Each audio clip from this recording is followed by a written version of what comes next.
दरवाजे की घंटी बजते ही मेरी नजर घड़ी की तरफ उठ गई। कौन हो सकता है? अपने से ही सवाल करते हुए राहुल दरवाजे की ओर बढ़ा। सामने कोरियर वाला खड़ा था। कोरियर वाले ने एक लिफाफा उसकी ओर बढ़ाया। ये पत्र था रीता का। दिल की धड़कनें अनहोनी की आशंका में तेज हो गई। खुद को काबू करते हुए पढ़ना शुरू किया। प्रिय मित्र सारांश।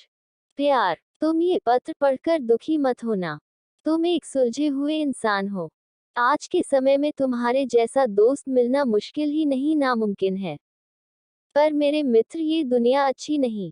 मैंने बहुत करीब से देखा है इसका असली चेहरा, जो बहुत ही डरावना है। हम जिस समाज का अंग है वह बहरूपिया है। चेहरे पर चेहरा लगाए फिरते हैं लोग यहाँ, या मैं अकेले इसके स्वरूप को नहीं बदल सकते। ये इतनी आसान दगा नहीं। जीवन के इन 27 सालों में सिर्फ परेशानी ही देखी है। मैं किसी से क्या शिकवा करूं, मेरे तो अपने माता पिता ने ही मुझे ठुकरा दिया। सबने मुझे दोष दिया और हर पग पर मेरा मजाक बनाया।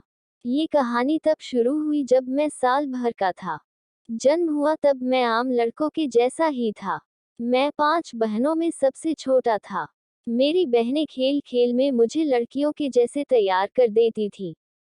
मेरा लड़की के जैसे श्रृंगार करके वे सब खूब खुश होती। लेकिन धीरे धीरे मुझे लड़कियों के जैसे रहना अच्छा लगने लगा। मुझे भी लड़कियों के खेल ही समझ आते थे। बड़ा होने पर हर लड़की बहन जैसी लगने लगी। इसके विपरीत लड़कों की ओर आकर्षित होने लगा। हर समय महसूस करता कि मेरा उपहास बन रहा है। सब मुझे छक्का या गे बोलते। पर मैं तो खुद को एक लड़की ही मानने लगा था। पापा को जब मालूम हुआ, वे बेहद नाराज हुए। लाजमी भी था। लोग बेटा होने की दुआ मांगते हैं और मैं बेटी बनने की तैयारी कर रहा था। इन सब कश्मकश में भी पढ़ाई चालू रखी और अच्छे नंबर से पूरी भी की। दुनिया बहुत खूबसूरत है पर मैं बदनसीब। पापा ने मुझे ठुकराया, साथ में समाज ने धिक्कारा। बस एक माँ ही थी जिसने सहारा देने की कोशिश की पर कुछ कर न पाई। मैं हर बार चीख चीख कर कहना चाहता था, मैं लड़का नहीं वरन एक लड़की हूँ। अपने जीवन के हर उस पन्ने को आग लगाना चाहता था जहां मुझे लड़का कहा गया। चाहता था सबसे दूर जाना। इसलिए नौकरी मिलते ही बंगलौर आ गया। पर इस भेद ने यहाँ भी पीछा नहीं छोड़ा। यहाँ भी मुझे हिजड़ा बोलकर मजाक बनाया। जब भी मुझे कोई लड़का बोलता तो अंदर तक कुछ मर जाता। क्यों मुझे लड़की नहीं माना किसी ने? मैं रीता थी। रीता। रितेश तो बहुत पहले ही मर गया था। मेरे अंदर जो धड़क रहा था वो तो एक औरत का दिल था। 2 दिन पहले जब तुमने साथ जीवन व्यतीत करने का प्रस्ताव रखा तो एक बार को मन किया फौरन हाँ बोल दूं। पर अंदर की आत्मा ने साथ नहीं दिया और तुमसे थोड़ा वक्त मांगा। तुम बेहद करीब थे मेरे, पर तुम्हें इस नारकीय जीवन में धकेलना नहीं चाहती थी।